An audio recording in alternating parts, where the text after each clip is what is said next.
I said, you can call me anything you want. You can call me Arnie, you can call me Schwarzi, you can call me Terminator, you can call me Governator, but don't ever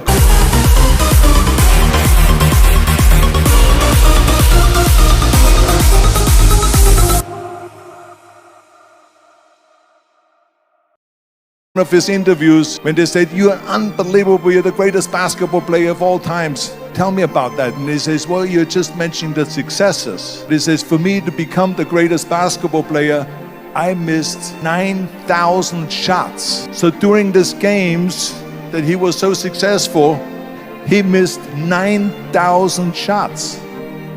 Does it make him a failure? No. He's one of the greatest basketball players of all times, but he failed 9,000 times. Do you get it? We have so many of those people that say no and you can't do it, that's impossible. But when you start doubting yourself, that's very dangerous. Because now what you're basically saying is that if my plan doesn't work, I have a fallback plan, I have a plan B. And that means that you start thinking about plan B, and every thought that you put into plan B, you're taking away now that thought and that energy from plan A. And it's very important because plan B becomes a safety net. It says that if I fail, then I fall and I get picked up and I have something else there that will protect me. We function better if there is no safety net. One of the main reasons why people want to have a plan B is because they are worried about failing. We all fail. It's okay. I hate plan B. People perform better in sports and everything else if you don't have a plan B. I'm telling you, I've never ever had a plan B. I made a full commitment that I'm gonna go and be a bodybuilding champion. I made a full commitment that I'm gonna be in America. I made a full commitment that I'm gonna get into show business and I'm going to be a leading man. No matter what it takes, I will do the work. I will do the work over and over and over until I get it. What is if I fail, then I don't have anything else? Well, let me tell you something. Don't be afraid of failing, because there's nothing wrong with failing. You have to fail in order to climb that ladder. There's no one that doesn't fail. What is not okay is that when you fail, you stay down. Whoever stays down is a loser. And winners will fail and get up, fail and get up, fail and get up. You always get up. That is a winner. That is a winner. We all lose. We all have losses. This is okay. And this is why I say don't be worried about losing, because when you're afraid of losing, then you get frozen. You get stiff. You're not relaxed. You got to be, in order to perform well in anything, if it's in boxing or if it is on your job or with your thinking, is only happening when you relax. So relax. It's okay to fail. Let's just go all out and give it everything that you got. That's what it is all about. So don't be afraid to fail. I think that every day we are benefiting from someone helping us. That's why I said earlier, there's no such thing as a self-made man. I mean, when you think about it, you're born and you need your parents to raise you. You need your teachers to teach you. You need your coaches to do sports. Out of the thousands and thousands of people that helped me, Albert Bussig was one of them that helped me to translate into English so I could fill out my entry form for the Mr.Universe contest. And then he flew with me to London to the Mr.Universe contest. He was an extraordinary friend that took thousands and thousands of pictures since then and helped me in every one of the competitions and everything, was a huge supporter. But this is the kind of people that you need. We need help. We need help. I mean, think about just to be successful in the movies. How are you going to be successful in the movies without having an audience? The only one that makes you successful in the movie is the people that go to see the movie. So how can you say to your self-made man when you need millions and millions and millions of people all over the world to go and see your movies, so people, then the press looks at it and says, this guy has a big box office success. It's the people, it's you. Imagine if Jürgen and I both think that we're self-made people and this hall right now is empty. No one here. Do you think this will be a successful conference? No. Who makes it successful is not him and me. We are just one little molecule that is added to the equation.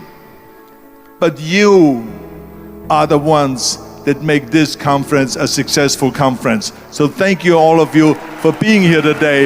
You are the ones that is making it big.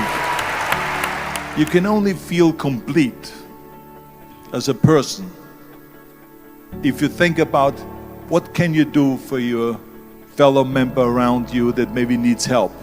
I felt like that everyone has a different motivation why you get into that. I was an immigrant going to America, and I saw how America was the most generous country in the world. I mean, they opened up their arms to me, they helped me, they invited me for Thanksgiving dinner to people, they helped me. And I saw that firsthand, this generosity in America. And I said to myself, as an immigrant that is being embraced with open arms, that I need to go and make sure that I give something back. Right? Because I started thinking about how did America become such a great country? How did America become such a generous country? Well, I look back in history and I realized that people have fought for America, and people have died for America, and people have suffered for America. And so it's my job now to contribute to keep it as being the #1 country in the world. And this is when I started feeling obligated, and I said to myself, so what can I do? I'm a bodybuilder, what can I do? Well, then I realized when I saw Special Olympics that I can help and train Special Olympians. And so we started getting involved in Special Olympics, and in no time I proposed to them to start powerlifting in Special Olympics, to have deadlift, which was a safe thing to do, and to have bench press, which was a safe thing to do. And it became the #1 sports in Special Olympics, powerlifting. They always have a packed hall of 5,000 people. And I became the national trainer and the international trainer of Special Olympics.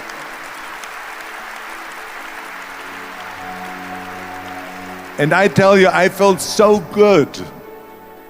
I felt better than winning a bodybuilding competition, going to one of their competitions and seeing 100 of those athletes from all over the world competing in powerlifting and being happy and being included and being felt that they're equal to all of us. It was the most unbelievable feeling, and this is why I got so excited about it that then after that, I started, going around to military bases in America and training our military personnel. Because in those days, bodybuilding and weight training wasn't popular. Now it is. Now when you go to Iraq, to Baghdad or somewhere like that, and you see the American soldiers train, they have the biggest facilities. It all changed. But in those days, it wasn't popular at all. So I went from military base to train the soldiers, and the sailors, and the airmen, and all of them. And the more I got into that, the more I realized how good it feels to give something back. And that's when my idea came about after-school programs, because after school, when I traveled to all the schools to train the students, I saw there was a huge gathering of students after the school was over outside the school. And I asked the school principal, what are all the students doing? And he said to me, Arnold, you have to understand that 70% that the kids in our schools, they come from parents where 70% of the parents are both working. So therefore there's no one there picking them up.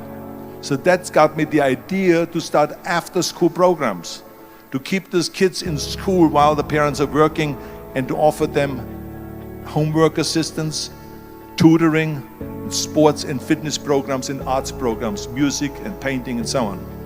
And it became a huge success. So as you know, it becomes addictive. When that became very successful, now we have after-school programs all over the United States. Then, of course, when 2003 happened, where there was a governor's race in California, I said to myself, now is my chance to jump in there and to really give everything. And people said to me, he says, are you crazy to run for governor? When you're governor, he says, you cannot go and make movies anymore. I mean, I know that you can't run the state and make movies. Of course not. He says, well, you would lose all these millions of dollars. I mean, you're getting 20, 25, 30 million dollars a movie, you will lose that. I say, I don't care. I say, all the money that I made is because of America. My success is because of America. Everything that I've accomplished is because of America. I said, so for me now to give something back for 7 years and not to make money makes no difference to me. I say, I'm gonna do it. And I jumped in the end of the race and did it. And let me tell you something. I'm not poor because those 7 years I didn't get paid. I'm perfectly fine, and it made me feel good that I could give back to America.